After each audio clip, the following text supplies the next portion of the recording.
नमस्कार। आज हम केतु इन 8th हाउस 8वें भाव में केतु की चर्चा करेंगे। जैसा कि आप टॉप मिडिल हाउस देख सकते हैं, ये हमारा लग्न हो गया। यहाँ पे इसको हम फर्स्ट हाउस बोल देते हैं। यहाँ से कुंडली एंटी क्लॉकवाइज चलती है। ये सेकंड हाउस हो गया, ये थर्ड, ये फोर्थ, ये fifth house, sixth house, seventh house, और ये जहाँ केतु आप देख सकते हैं लिखा हुआ है, ये आपका 8th हाउस हो गया। तो अगर इस घर में आपके इस भाव में केतु बैठा है तो उसको 8th हाउस बोलेंगे।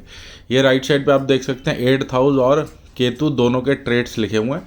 लेफ्ट कॉलम में 8th हाउस के ट्रेड है और राइट कॉलम में केतु किस किस चीज़ों को सिंबलाइज करता है, किस चीज़ का कारक होता है, वो सारी चीज़ें लिखी हुई हैं। अब हम कुछ योगों पे चर्चा करते हैं इन्हीं ट्रेड्स के थ्रू। जैसे कि आप 8th हाउस में देख सकते हैं, ट्रेड में थर्ड ट्रेड लिखा हुआ है अनअर्न्ड इनकम। सो ये अनअर्न्ड इनकम भी है, इसको सीड फंडिंग भी बोल सकते हैं, दहेज भी बोल सकते हैं, भीख भी बोल सकते हैं, किसी की LIC का पैसा भी बोल सकते हैं। तो अनअर्न्ड इनकम मतलब आपने जो खुद नहीं कमाया है। जैसे एक स्टार्टअप होता है, वो सीड फंडिंग लेता है या शेयर मार्केट से पैसा लेता है, वो सारा अनअर्न्ड इनकम के अंदर गिना जाता है। या मान लीजिए आप घर में किसी की डेथ हुई और उसकी इंश्योरेंस की पॉलिसी का पैसा आपको मिल गया, वो भी क्या अनअर्न्ड इनकम है, ठीक है। या आपको डाउरी मिल रही है शादी में, वो सारी चीज़ें अनअर्न्ड इनकम के अंदर आती हैं। तो ये बोल सकते हैं कि अगर आपका केतु अच्छा प्लेस्ड है 8th हाउस के अंदर, या केतु जिस मतलब जो 8th हाउस के अंदर केतु है वहाँ पे जो नंबर लिखा हुआ है उसका लॉर्ड भी अच्छा प्लेस्ड है, तो 8th हाउस से रिलेटेड आपको या अनअर्न्ड इनकम से रिलेटेड आपको लाइफ में काफ़ी बेनिफिट आप ले सकते हैं।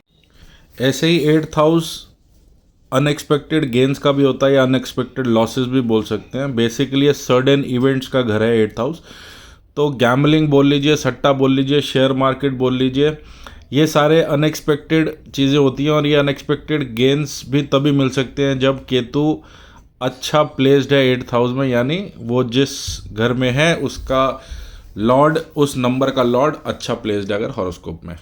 अगर for example Ketu well placed नहीं है या ख़राब स्थिति में, तो आप देख सकते हैं 8th हाउस के ट्रेड्स में एक जगह लिखा हुआ है प्रॉब्लम्स बीचों बीच, ठीक है।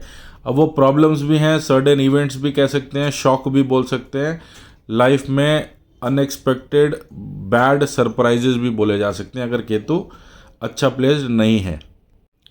साथ ही 8th हाउस हमारा हिडन एक्टिविटीज़ का भी होता है। 8th हाउस हमारा गुप्त चीज़ें बोल सकते हैं, सीक्रेसी बोल सकते हैं, छुपी हुई चीज़ें बोल सकते हैं, अंडर द अर्थ वाली चीज़ें बोल सकते हैं। ये सारी चीज़ों का भी 8th हाउस होता है।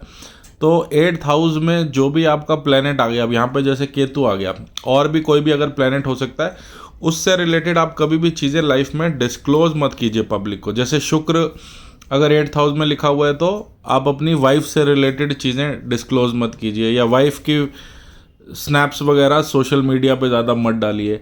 ऐसे ही डिफरेंट प्लैनेट्स यहाँ पे डिफरेंट रिजल्ट दे सकते हैं, बट जो भी प्लैनेट 8th हाउस में आ गया उससे रिलेटेड आपको सीक्रेसी मेंटेन करनी चाहिए। जैसे अब यहाँ पे केतु की बात कर रहे हैं हम, केतु 8th हाउस में आ गया तो केतु से रिलेटेड चीज़ें सीक्रेट रखनी चाहिए। जैसे केतु हमारा मेडिटेशन का कारक है, स्पिरिचुअलिटी का कारक है, तो आप मेडिटेशन कर रहे हैं तो उसका ढोल मत पीटिए, या वो 4 लोगों को बताइए मत कि भाई मैं मेडिटेशन करता हूँ, वो या उसकी मेडिटेशन की फ़ोटो आप फेसबुक पे या सोशल मीडिया पे मत डालिए। ऐसे ही जैसे बताया कि केतु अगर बाई चांस ख़राब प्लेस्ड है, तो जैसे प्रॉब्लम्स की बात कर रहे थे, तो ये अनकंटेंटमेंट भी दे सकता है, डिप्रेशन भी दे सकता है, क्योंकि ये घर हमारा आयु या लॉन्जिविलिटी को भी दर्शाता है। डेथ हो गई, इंटेंस इमोशंस हो गए, जिसको हम सुसाइडल टेंडेंसी बोल देते हैं, वो कब आती है जब इंसान के इमोशंस बहुत ज़्यादा इंटेंस हो जाते हैं। तो ये सारी चीज़ें भी 8th हाउस से देखी जाती हैं। अगर केतु यहाँ पे बैड स्थिति के अंदर है, बुरी स्थिति में, तो वो चीज़ें हम बोल सकते हैं। ऐसे ही जैसे 8th हाउस हमारा यहाँ पे बिग फेम का भी बोला जाता है कि नॉर्मल एक फेम से बहुत बड़ा फेम जो है वो 8th हाउस दिलाता है, वो और कोई हाउस नहीं दिलाता है, और कोई भाव नहीं दिलाता है। तो ये बोल सकते हैं कि केतु जैसे ग्राउंड वर्क का कारक है, नेचुरल चीज़ों का कारक है, ट्रेडिशनल है, रूट वाली चीज़ों का कारक है। तो ये बोला जाएगा कि एक तरह से अगर आप केतु को और 8th हाउस को इकट्ठे लेके चलते हैं तो आपके लिए बेनिफिशियल है कि आपको बिग फेम कब मिलेगी, जब आप कोई भी काम को ग्राउंड वर्क से जानते हैं या स्क्रैच से किसी काम को जानते हैं या उसका बेस आपको पता है या किसी काम को आपने स्क्रैच से किया हुआ है, तो वो आपको एक बिग फेम की तरफ ले जाएगा। ऐसे ही 8th हाउस में केतु से आपका जो है रिसर्च में काफ़ी इंटरेस्ट रहेगा।